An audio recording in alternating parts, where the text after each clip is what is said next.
Welcome to Often Pacing on Tab Radio Racing and Sport.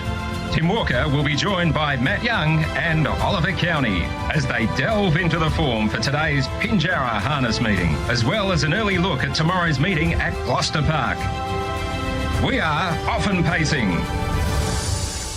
So very good morning, everybody. Welcome along to another edition of Often Pacing as we review a really big night of racing on Friday night, and we had a very busy weekend as well with the running of the Eureka, which had a significant WA interest, obviously, with Never Ending going around.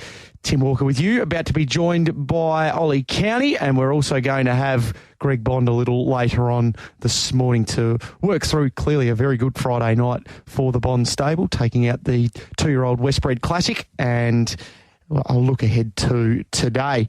But let's not waste any time. It is a very big day to look forward to down there at Pinjarra, and also here tomorrow night at Gloucester Park. And to help us work through that, and also some horses to follow, it is great to have Ollie County with us on the line. Hello to you, Ollie.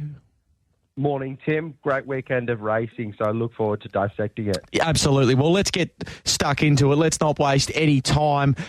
We'll start with the Eureka, the $2.1 million Eureka. So the eyes were clearly on Never Ending.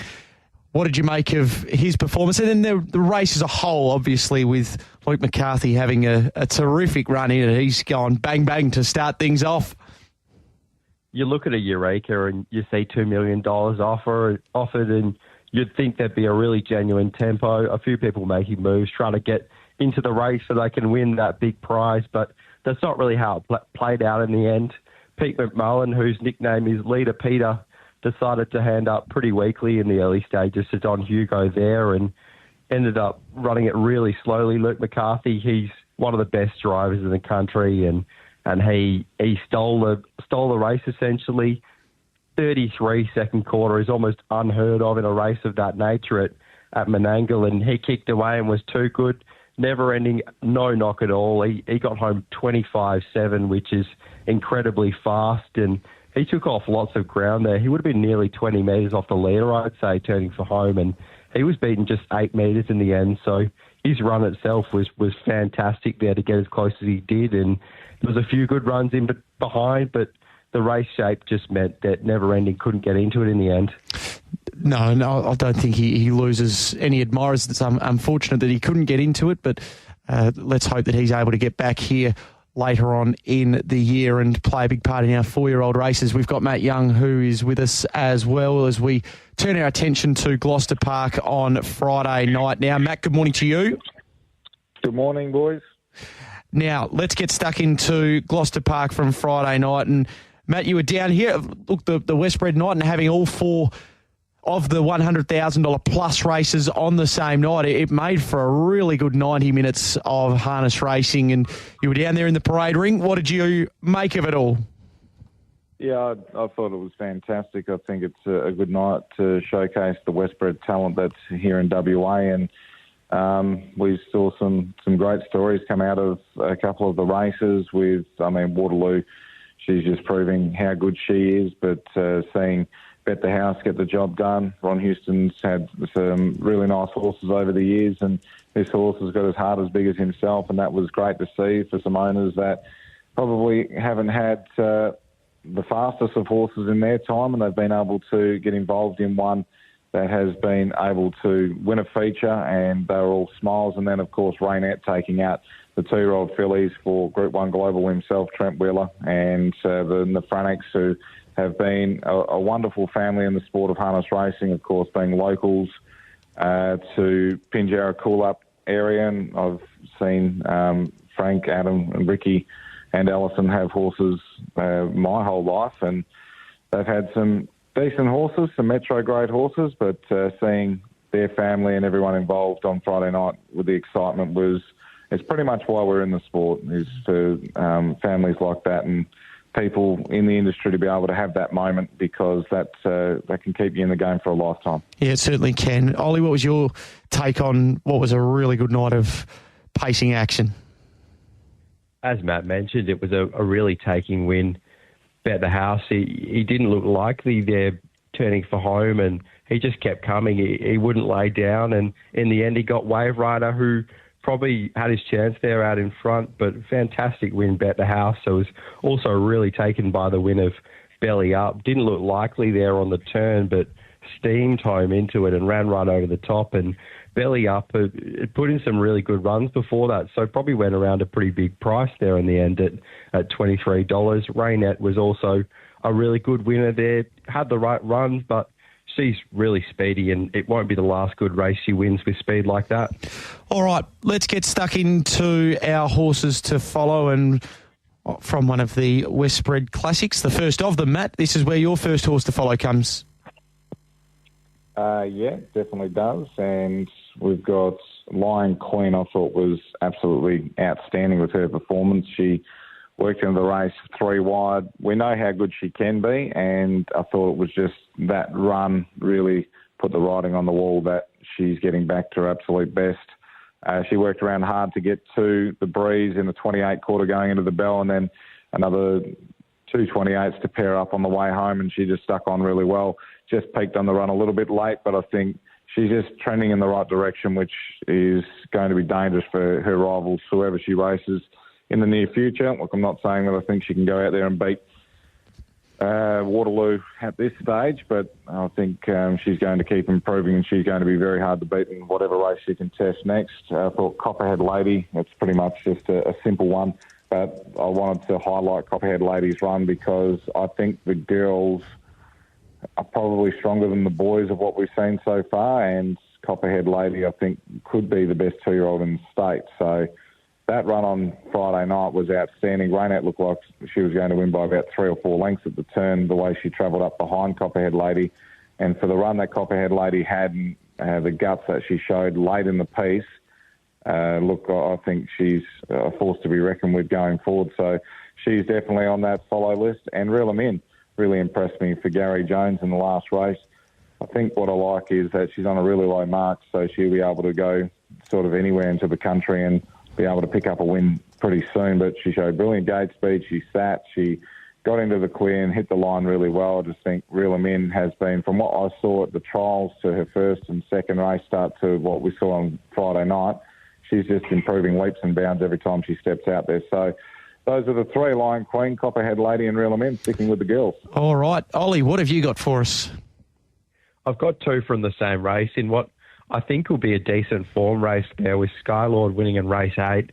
Goodfellas, I just think he's returned exceptionally well for a spell, recorded back-to-back wins before racing in the breeze on Friday night, kicked to the top there and put up a length, but was reeled in by Skylord in the end, who's a very smart horse and definitely no knock, and battled away strongly there for third. And I thought it was a really good run, up in class a bit after quite a soft win the previous start. But I definitely think Goodfellas is quite a versatile horse, so there's a good race in him soon. Another horse from the same race I thought was worth highlighting was Flying Rumour.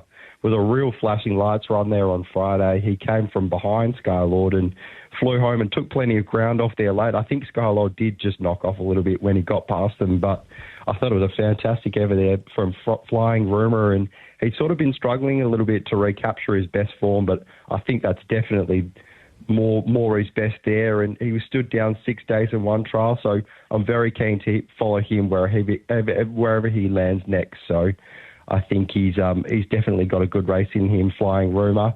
And then race 9, another really versatile sprinter, Naming Lights, was able to land a spot 3 back-to-pegs there on Friday, and he's always been a horse that goes best on the rails and sat up for one run, but he ended up taking really good ground off there. Ma Beach Sam, who was in second, and they ran a 27 last quarter, and I think he's racing really well at the moment, Naming Lights, and if he can sit back and come off a really good tempo, he could be one that wins at decent odds, I thought. All right, so Goodfellas, Flying Rumour and Naming Lights for Ollie. Matt going Lion Queen, Copperhead Lady and Reel 'Em In, and well, it'll be interesting to see if Copperhead Lady does press on to the Golden Slipper and how she may go against the boys there. All right, let's turn our attention to Pinjarra today, and Matt, we'll get you to open the batting because you are going straight to the top of the program for your first best. Yeah, we'll go race number 1. I thought Camille Viento was really good in the running of the Pearl. 3 wide, caught wide, back to the last, ducking and weaving, got through and hit the line really well. And I thought the horse hit the line probably as well as one like Captain Sterling, who I've got a lot of time for. So I think Como El Viento has been a horse that has been really impressive in the 4 runs back, and I thought could get the job done. Might drift out to better than even money. I think there could be some support around for the stablemate. Captain said so, but I'm happy to be with the 6 in race 1. So Como El Viento in the first. In the third race, High Sugar Rush, I was very keen on. I thought he'd get the top here, and over 2,600 metres, I thought he'd be very hard to beat. He nearly crossed last start and then got held up for a clear run. First up was successful. He's been a very good front runner. He's a nice, big, strong horse, and I just think he's going from strength to strength. It's a really nice field, but I think you're getting a good price about him. So race 3, number 4, High Sugar Rush was my secondary of the bets for today. And in the last event, I was happy to play 2 in the event. I thought Blaze Coops, scenario 1, Blaze Coops burns across leads, and I think should be very hard to beat and probably wins. And if that doesn't happen, I think it plays into the hands of a horse like Elta Queen, who's got good existing form at the Lightning Lap and has to be respected. So happy to be with Blaze Coops and a saver on Elta Queen in the last race. All right, so that is Como El Viento in race 1, High Sugar Rush in race 3, and Blaze Coops with a saver on Elta Queen for Matt in race number 8 at Pinjarra today. Ollie, you're getting involved in the middle part of the program. I really like a horse in this one, Madam Publisher. I think she's really classy, this filly, and she's gone very fast time at this track. She was able to record a 1:54.9 win over Rattling Lily early in this year, and she returned last start, and there wasn't a big margin there, but they still ran pretty good time, 1:56, and it was a bit of a dash home, which obviously isn't conducive to big margins. I think she can do it tough here. She could work to the top. I think however it plays out, Madam Publisher will be extremely hard to beat in this race. I don't think the 2 apprentice runners bring in the best form into this race compared to what Madam Publisher is capable of. So I think she can get the job done. She might be short odds, so she might be one that's worth multing up with something else. All right, race 4, Madam Publisher, the second of them? The second of them comes up in race 6, and there's a couple of ways I think we can play this one. Sweet Lucifer looks to have found a race where he can lead from the inside draw, and if he does that, I think he'll be incredibly hard to beat. He was a really good second behind Storyteller, who was extremely impressive the other day at Pinjarra. I think Major Class will get the perfect run on his back, and I think he could be a fantastic place bet in the race. One last start leading, and start prior just worked too hard in the early stages there. The other way I think we can play this is a Quinella option, 1-8. I think they're the 2 that can run 1 and 2. Leader's back. All right, leader and leader's back there in race 6 and the last. I thought race 8 appeared a race where there could be a really genuine early tempo. Soho Rhapsody and Blaze Coops recently at Gloucester Park.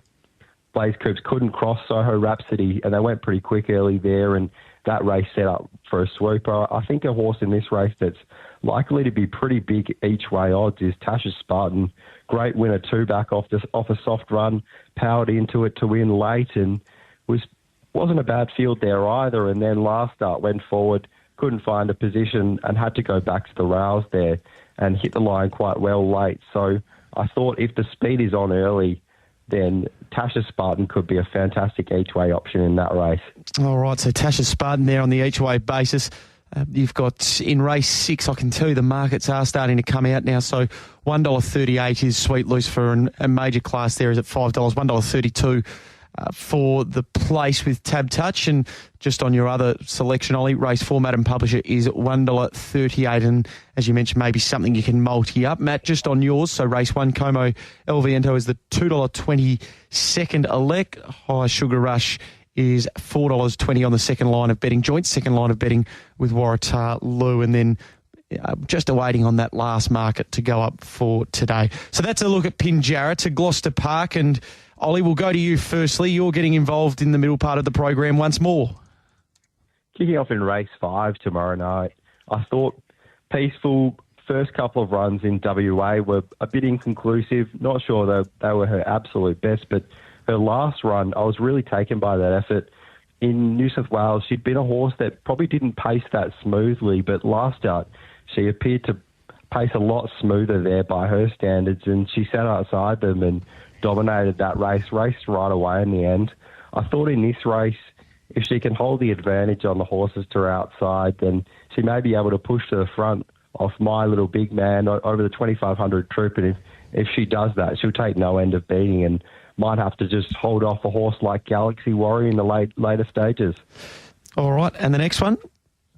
And the next one is, I think, the trotter that's probably in the best form in the state at the moment, Hold That Gold in race 7, was taken on last start by Uptown Lad, who got really keen on the run, kicked away on them on the turn, and then Nicky Sutton flashed out of nowhere and had done no work in the race and came over the top to win.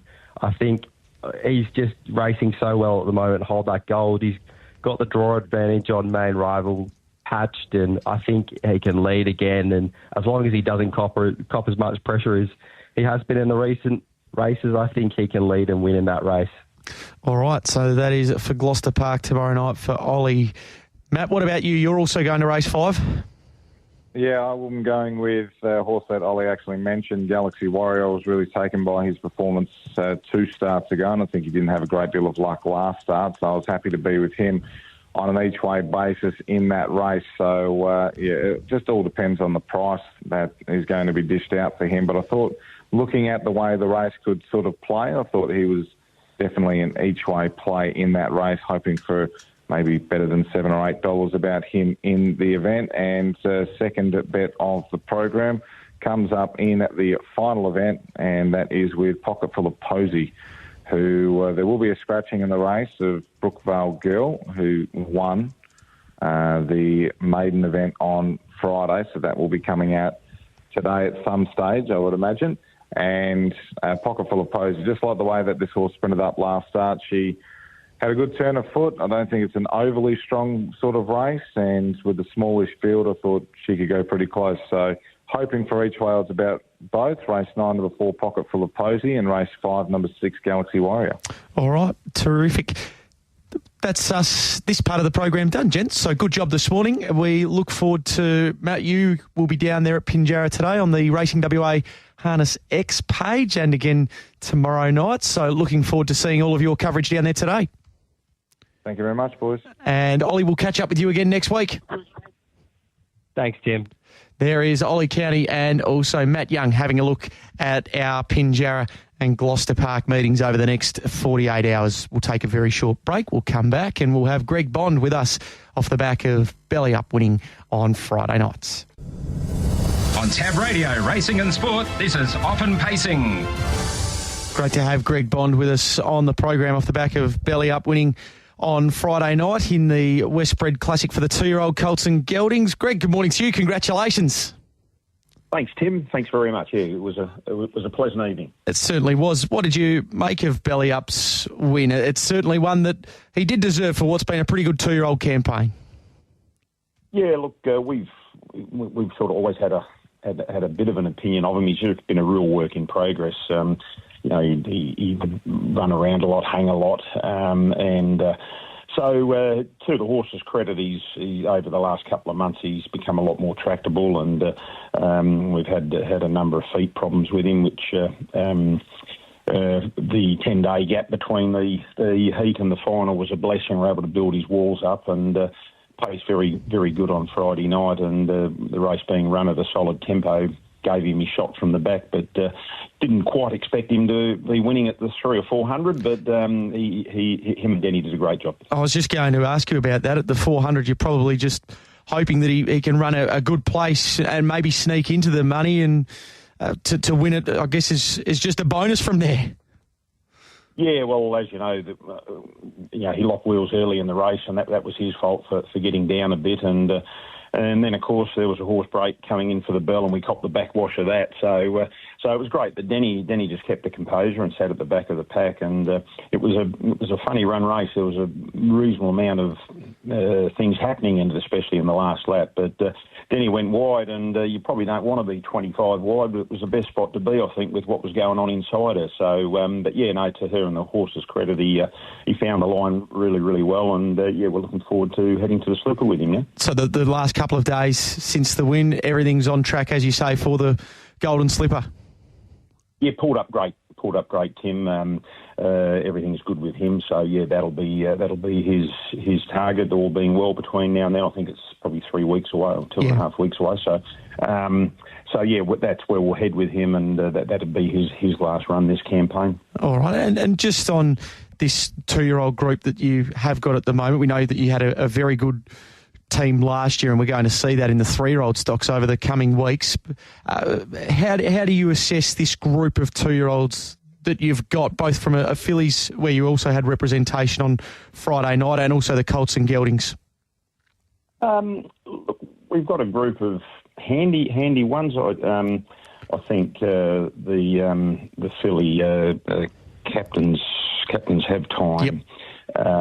She looks probably, I won't say exceptional, but she's up there with it, if you know what I'm saying. We've got a lot of time for her. We're going to progress with her if she holds her form, and we'll head to the slipper with her as well. Is the plan. We've generally tipped out a number of the 2-year-olds now that were running. Most of them will have a break now, and we'll just press on with belly up, and captains have time into the slipper. Captain's Creek's back in work. We've got a lot of time for him. He finished down the track in the Pearl final, but he was probably at the end of it. But he's a horse that we got quite a lot of time for, as we do with Crunchy and a number of the other ones. We think they'll. Depending on how they come back, they've got upside, and we've had a few of them with injuries this time. No tendons or suspensories, but just some hairline fractures, which has been very frustrating. So you haven't seen them as much as we would have liked. But they've got their ability, Tim, and they'll bring it to the track in due course. Just on the fillies and going towards the slipper, do you feel like this is potentially a year where one of the fillies could win the Golden Slipper? I think it's an open year. Yeah. So the answer to that would be yes. Obviously, Ryan's filly on Friday night, she was exceptional again. I think our fillies, in the same space as that horse, all being well. So, and I'm sure there's others that'll pop up moving forward. But yeah, it is a year where we ran second in it one year with Dodo Licious. I think it's a year where it's a little bit open, and obviously luck in running and barrier draws play a big part in that. We always say that, but that's a reality. But it's definitely a year where one of the fillies could bob up and win it for sure. Having a chat here to Greg Bond on Off and Pacing off the back of Belly Up, winning on Friday night. Now, just having a look forward, so I mentioned those 3-year-olds. Before we know it, we'll be right on the doorstep of the WA Derby. It's only a couple of months away. As strange as that sounds, it is coming up quick. How is the battery of 3-year-olds that you've got ticking along? Yeah, good, Tim. We've obviously got Vegas Strip. He's just we're ticking him over just for a week or two now. I do have him nominated for Friday night, but probably see him the following Friday, I'm thinking. I'll just have a look at that and see what he does tomorrow morning. And Christopher Vance, the new one that hasn't raced yet, hopefully you'll see him end of this month, early October. He's progressing quite nicely. He looks like a beautiful horse to have in the stable. And the Little Master and Then You Came Along, they'll both be fronting up sometime late this month and start their Derby preps as well. So hopefully we'll have a group of 4 horses to head to it. How many of them get a gig, I don't know, but if they deserve it, they'll get in. $3.50 in the all-in at the moment is Christopher Dance with Tab Touch, so that is how things are placed there. So just then on the free-for-allers, Minstrel, how's he ticking along, and will we see him soon? Yeah, coming along good. He's had a few gallops, hasn't had a hopple run yet, but he is reasonably forward, so Sky's the boss of him, mate, so I just do what I get told there, but I think you'll see him probably end of this month, early next month, front up. Be nice to probably get at least 2 runs into him before the Pacing Cup, maybe 3. Tenzing Bromac as well. he just paced a bit roughly in his last start when he won, and we found a bit of an issue behind. So we've elected to treat that back off him, and he's in full work now. It's all sorted. He'll just work up with Minstrel now, and they'll probably return about the same time. So he'll have another look at him having a couple of runs before the Pacing Cup as well, and probably Still the Show's the other one that we'll try and head down that road. He's not far off. He just hasn't quite been winning races that probably are winnable, but he worked very good this morning. So we'll just press on with him and see if we can't get him in there as well. All right. And is there a temptation to try and get the mare in there as well, Artie, by the Seaside, or is it you'll just play the mare's races with her? Well, the first mare's race is on, I think, from memory, is on the same night as the Pacing Cup, Tim. Yep. So it sort of probably makes a bit of sense to stick to your own sex, I think. And then, of course, you've got a fortnight later, you've got the 150,000 main mares race as well. And look, without looking too far down the track, if she was gunning in those races, well, there's obviously the Nugget Series to look at as well, which might be a bridge too far, but I guess you came out and beat the probably not your best August Cup you've ever seen a few weeks ago, but she still came out and got the job done in the August Cup against the free-for-all horses, so she's obviously in that space somewhere for sure. All right, just before we do let you go, an eye towards today. So Mad Monday, what can you tell us about Mad Monday on WA debut today? Yeah, well, it's probably the right time of year to have him race. There's a few Mad Mondays going on, I guess, at the moment.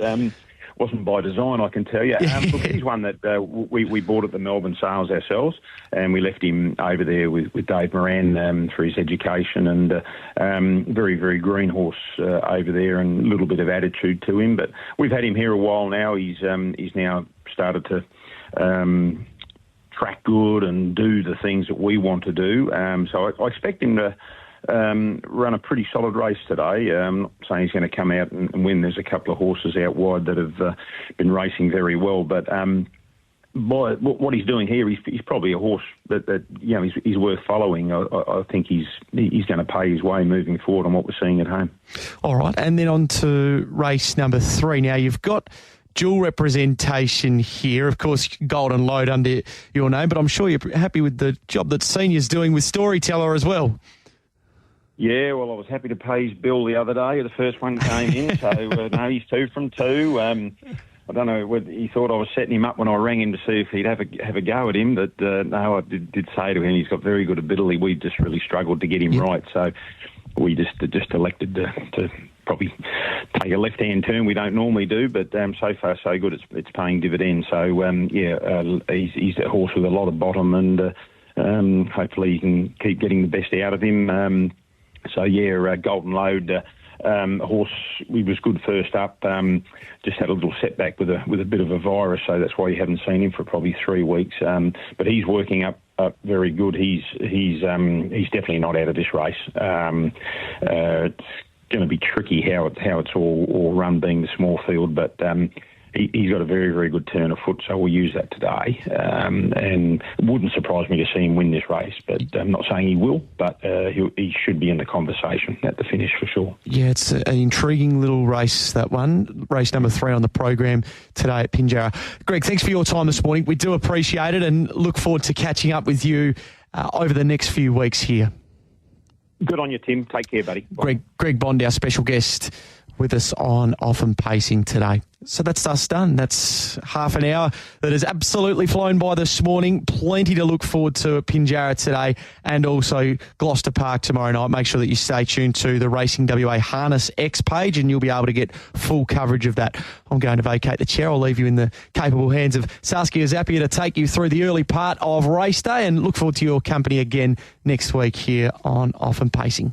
Do you want cutting-edge analysis of Melbourne form? Do you want to know who the future winners will be? Racetrack Ralphie Horowitz provides his followers with the ultimate punting experience. With ad-free independent analysis, Racetrack Ralphie provides in-depth previews and reviews of every Melbourne meeting. For more information, check out his website, racetrackralphie.com.au. You can also tune in to Racetrack Ralphie at 6:45am every Sunday morning on The Aftermath, right here on TAB Radio, Racing and Sport. Let's begin. When it comes to insurance, Phoenix Insurance Brokers are the trusted name in WA. Celebrating 30 years in the business, they know how to make complex processes easy. PIB offers competitive rates, a choice of companies, and most importantly, the experience, which gives them great insight into client needs. PIB provide tailored practical solutions with the personal touch to help you protect your business. So contact Phoenix Insurance Brokers today at phoenixins.com.au. 2002, better get 2-2, better get 2-4, 2-4, now 2-5. At to 2-5, going once, going twice, sold to another happy bidder at Ross's Auctions. If you need building supplies, chances are Ross's Auctions already have it. Paint, oils, tools, loads of timber including flooring, decking and pine. Check out the gear and place your bid today. You can find Ross's Auctions throughout the state, with permanent locations in Perth, Kalgoorlie, Karratha and a recently opened complex in Bunbury. Log on to auctions.com.au. MD 5681. You win some, you lose more. For free and confidential support, visit gamblinghelpline.org.au.